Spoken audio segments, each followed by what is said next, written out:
এরকম পিরিচ বা বাটির সাহায্যে গোল রাউন্ড করে গলা কাটিং করবেন ও গলার শেপগুলো খুব সুন্দর আসবে। তো আমি আমার মাপ অনুযায়ী গলার শেপ মাপগুলো দিয়ে নিচ্ছি আর বক্স টেনে নিচ্ছি। তারপরে আমি দেখুন কিভাবে এই গলার শেপগুলো দেই বাটির সাহায্যে।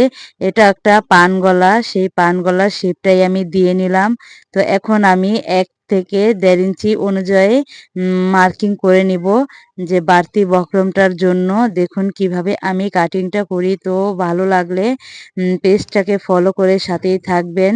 পরবর্তীতে দেখার জন্য আপনার টাইমলাইনে শেয়ার করে দিতে পারেন, এমনকি আপনাদের বন্ধুদের মাঝেও শেয়ার করে দিতে পারেন। তাহলে ওনরাও দেখে কাজটা শিখতে পারবে। তো এখন আমি পিছন পাটের জন্য গলা কাটিং করব গোল গলার শেপে।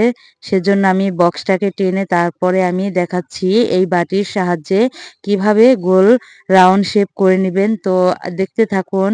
এই তো আমার গোল রাউন্ড শেপটা হয়ে গেছে। এখন আমি বাড়তি কিছু বক্রমে এঁকে নিলাম। তো বাড়তি কিছু বক্রমটা এঁকে আমি এখন কাটিংটা করব। দেখুন গলার শেপগুলো কেমন হয়েছে ও জানাবেন যে কেমন হয়েছে গলার কাটিংটা।